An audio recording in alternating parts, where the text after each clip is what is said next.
Boa noite a todos e que a paz do nosso Mestre Jesus esteja no coração de cada um de nós. E para nos prepararmos para a preleção da noite, vamos fazer uma pequena prece para que dessa forma possamos entrar em comunhão com o nosso Pai e dessa forma estarmos preparados para compreendermos os ensinamentos desta noite. Vamos fechar os nossos olhos.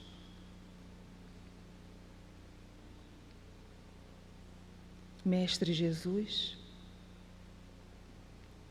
rogamos o Teu amparo a nos envolver nesta noite,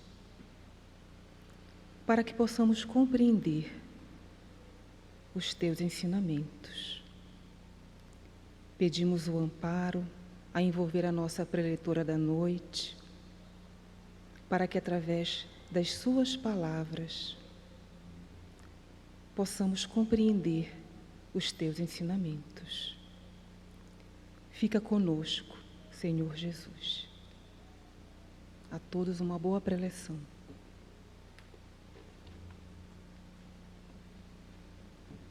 Boa noite a todos. Que a paz de Jesus envolva nosso coração, que a sua luz ilumine a nossa mente, para que possamos compreender os seus ensinamentos. O mundo em que vivemos pode ser considerado uma escola. E se Deus nos situou em uma escola, é porque necessitamos aprender. Aprender o quê? Aprender a combater as nossas imperfeições morais e cultivar as virtudes necessárias ao progresso do nosso espírito. O capítulo do Evangelho segundo o Espiritismo, que iniciamos essa semana e que tem por tema Bem-aventurados os pobres de espírito, vem nos esclarecer sobre uma importante virtude que Jesus nos convida a cultivar, a fim de nos aproximarmos de Deus e nos sentirmos bem-aventurados.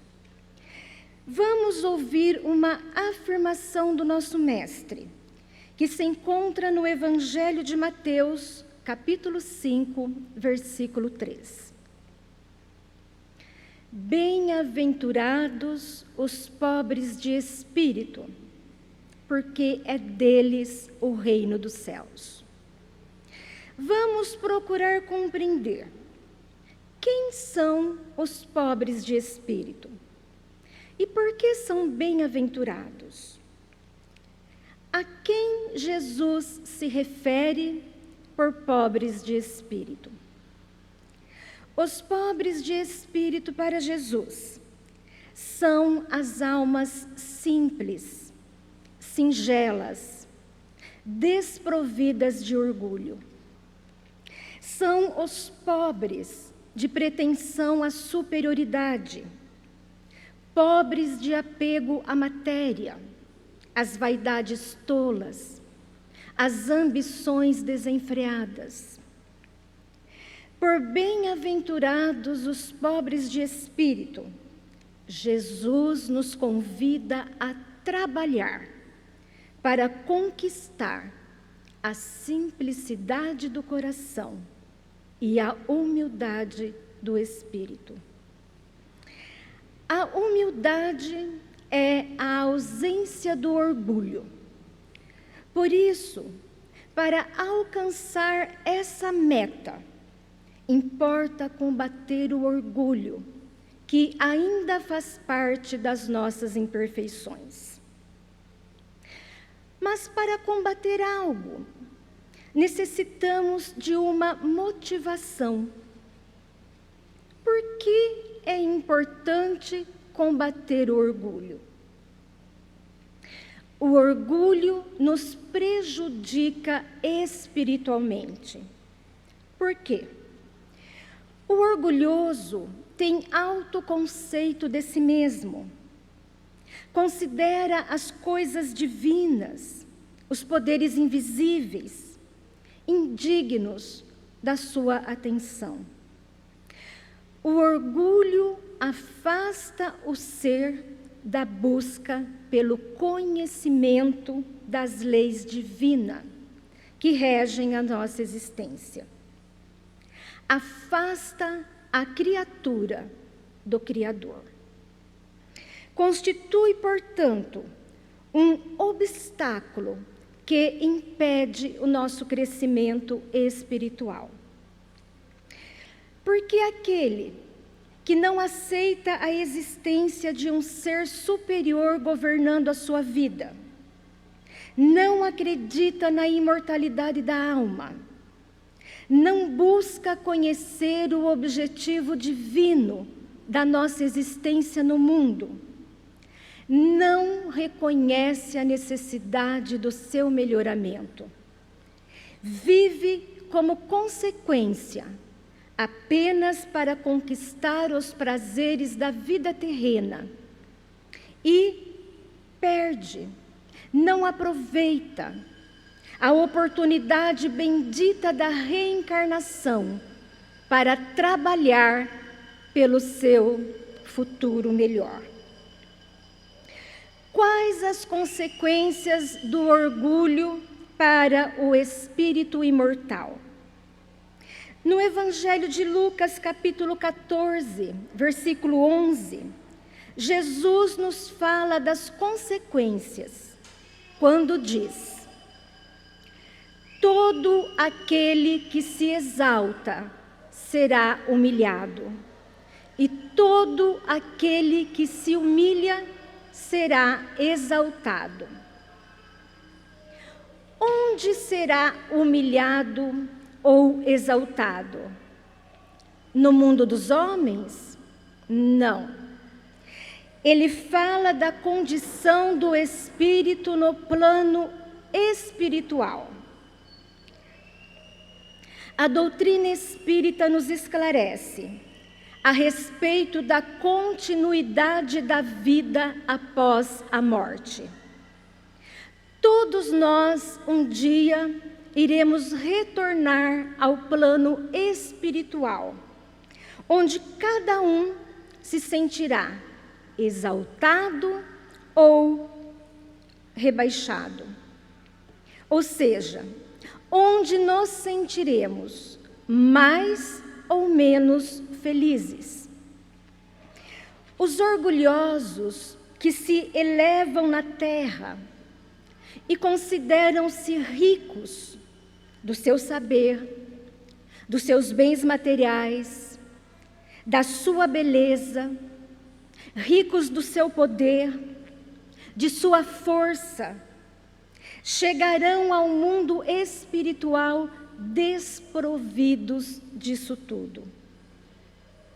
Acreditando ou não, um dia terão que entrar no mundo invisível, e aí reconhecerão o seu erro, e sentirão a dor da decepção, ao ver muitos daqueles a quem humilharam, prejudicaram, rebaixaram na terra, em condições melhores que a sua. O orgulhoso descobrirá que os títulos, as moedas, o poder, não têm nenhum valor para a sua felicidade nesse mundo. Mas as suas almas não estão esquecidas por Deus. Deus não condena nenhum de seus filhos a sofrimentos eternos. Aqueles que se escravizaram ao orgulho terão novas oportunidades para recomeçar e aprender. Como? Através da reencarnação, em que aquele que se orgulhava da sua fortuna e a utilizou somente para si, poderá renascer em uma condição de pobreza. O que se orgulhava da sua inteligência e não a utilizou para o bem geral, poderá renascer em condições de limitação à expansão da sua inteligência. Aquele que se orgulhava do seu poder e da sua força e utilizava para prejudicar e humilhar os seus semelhantes, poderá renascer em uma condição de subalterno. É assim que Deus nos educa, nos enviando à escola da vida. E por que Deus nos impulsiona a esse aprendizado? Para nos harmonizarmos com as suas leis, que são voltadas para o amor, a justiça, a verdade e a caridade. É o único caminho, a única maneira de conquistarmos a paz e a felicidade tão almejada pelo nosso espírito imortal.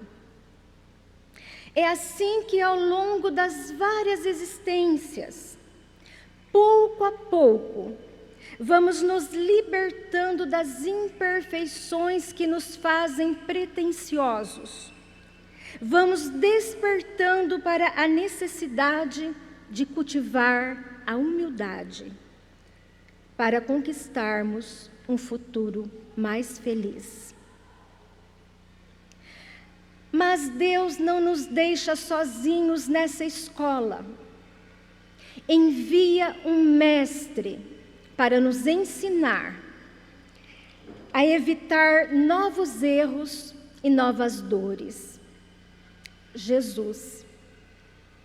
E qual o caminho que esse mestre indica para enriquecermos a nossa alma com a humildade e sermos merecedores de adentrar no reino espiritual na condição de bem-aventurados?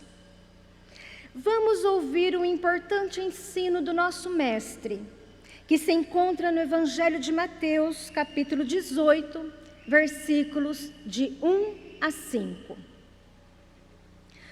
Conta-nos esse relato, que certa vez os discípulos chegaram até Jesus e questionaram: quem é o maior no reino dos céus?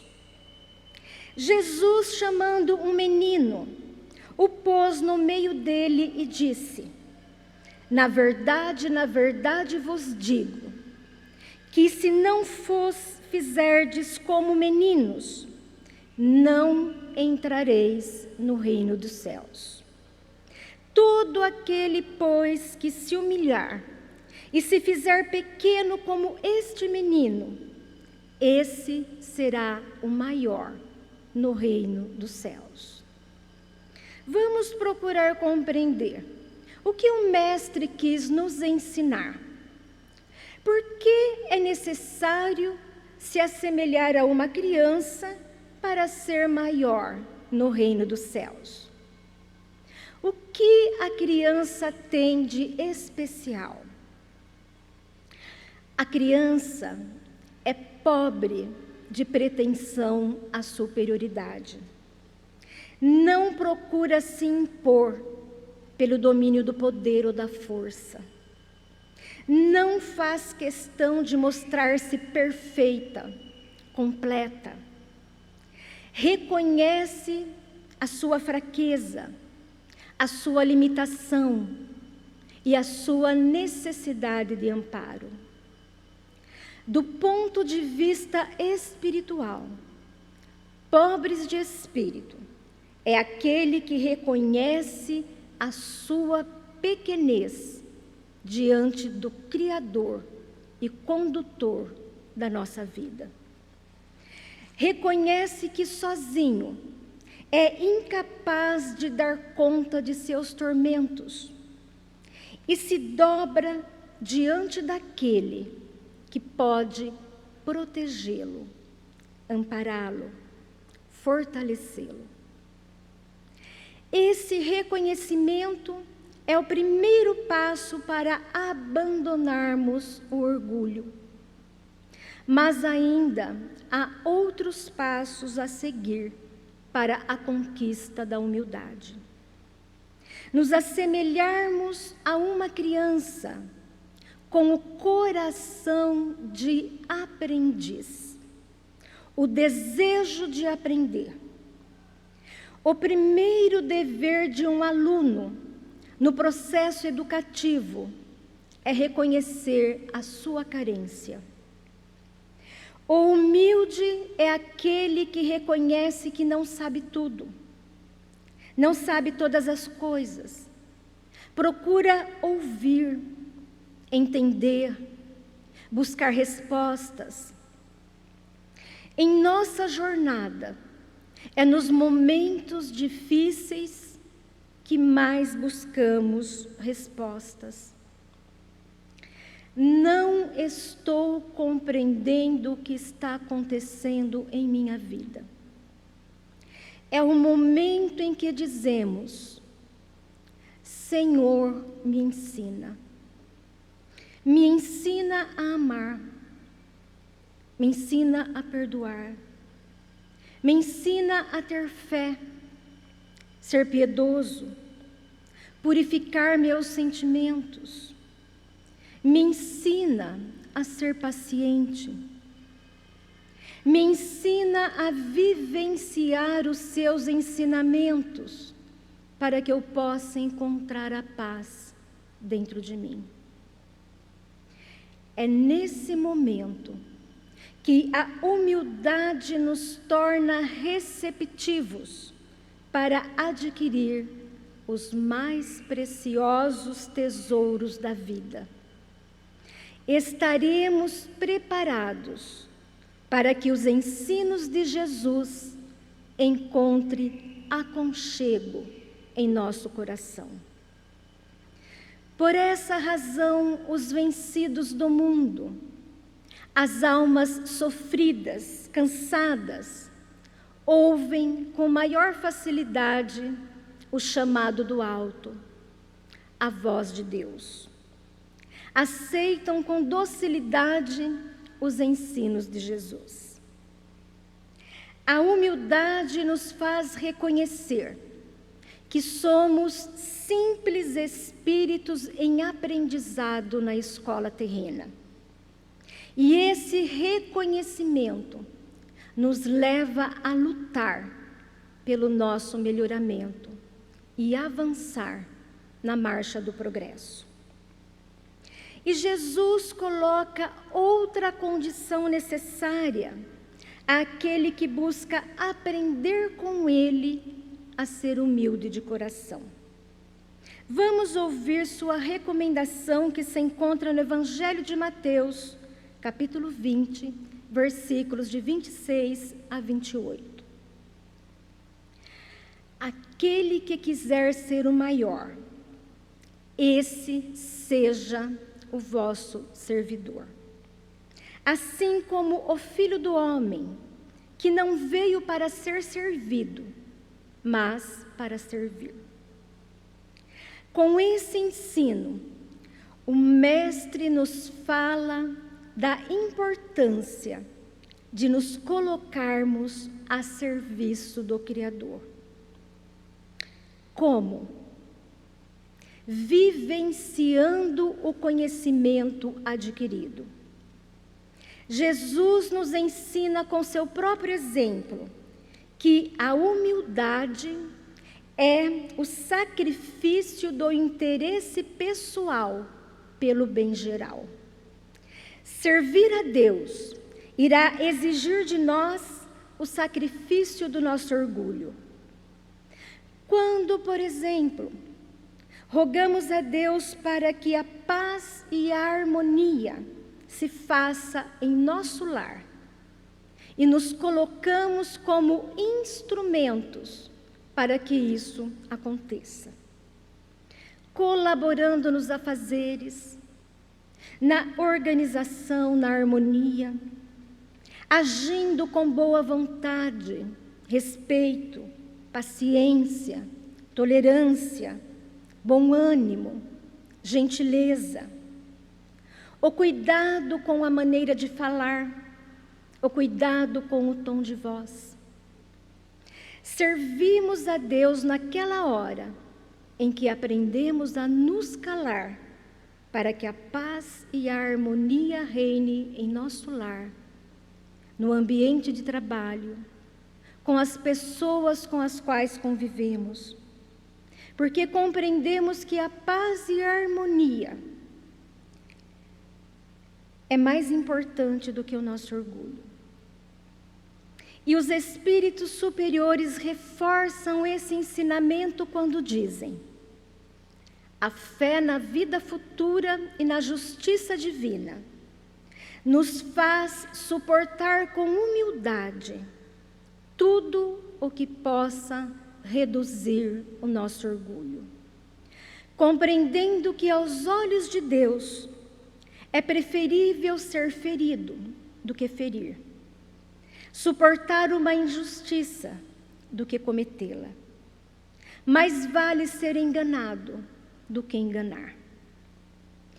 Quem age assim aos olhos do mundo pode parecer um derrotado, porém é nas derrotas da vida que estão as lições mais preciosas para o nosso espírito imortal.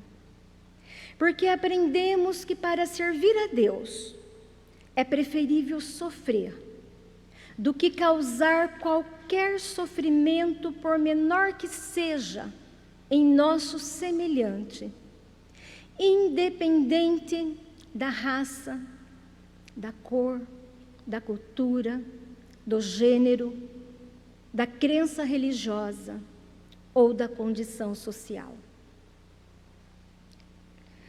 Com esses ensinamentos compreendemos a importância de combater o orgulho que nos afasta de Deus e nos causa sofrimento na vida presente e na vida futura.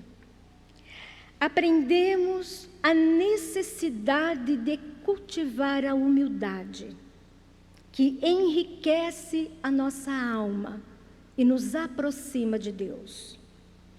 Compreendemos a necessidade de conservar esse coração de aprendiz, buscando compreender que as dificuldades, as lutas, as vicissitudes da vida são lições. É Deus nos ensinando e nos conduzindo ao reino da felicidade duradoura e verdadeira. Aprendemos com os ensinos e exemplos de Jesus a importância de colocar esse conhecimento a serviço de Deus, na medida em que vivenciamos aquilo que aprendemos, levando, na medida das nossas possibilidades, o conhecimento nas sombras da ignorância, a fé nas sombras da desesperança, o respeito nas sombras dos preconceitos e da intolerância, a paz nas sombras da violência, o perdão nas sombras das ofensas, a misericórdia nas sombras da condenação alheia, a verdade nas sombras da mentira, a beneficência nas sombras da miséria, e o cuidado e respeito nas sombras dos maus tratos e da destruição,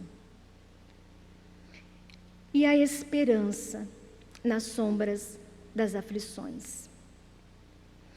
Agindo assim, estaremos colaborando para que o reino de Deus seja implantado na terra, e receberemos as bênçãos do alto, a força, o auxílio, para que um dia nos tornemos verdadeiramente bem-aventurados. Que Jesus abençoe o nosso propósito.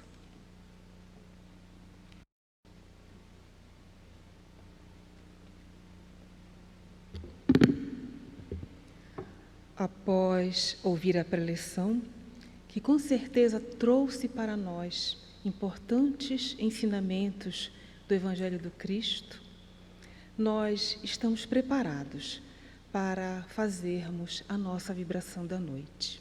Vibrar é direcionar, através do nosso pensamento e da nossa vontade, os nossos melhores sentimentos para aquelas pessoas que nós queremos ajudar. E para isso, nós convidamos a todos aqueles que se sentirem à vontade a fechar os nossos olhos para facilitar a nossa vibração.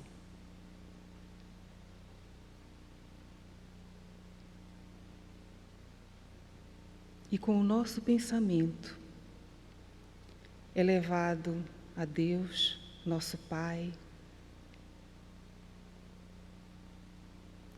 sentindo todo o seu amor a nos envolver, a nos fortalecer, a nos amparar. E neste momento, vamos direcionar o nosso pensamento, primeiramente aos nossos familiares. Vamos pensar em cada um com muito carinho, com muito afeto, envolvê-los em pensamento, com aquele abraço fraterno, desejando a eles o que queremos de melhor.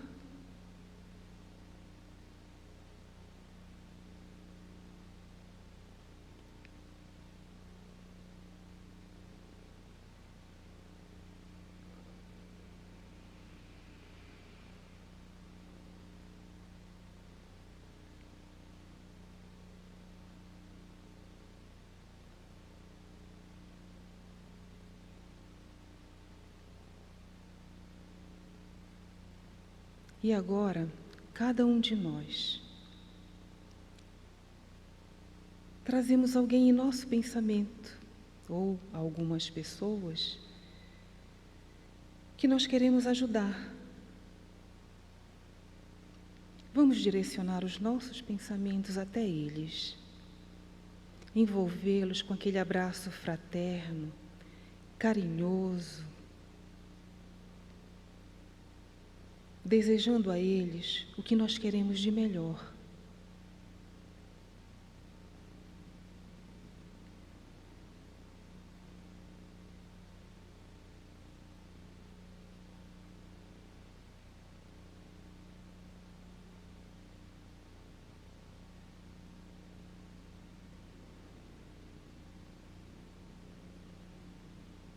E nós agradecemos, Senhor, por esta oportunidade que tivemos de exercitar o amor, praticando a caridade, a nossa gratidão.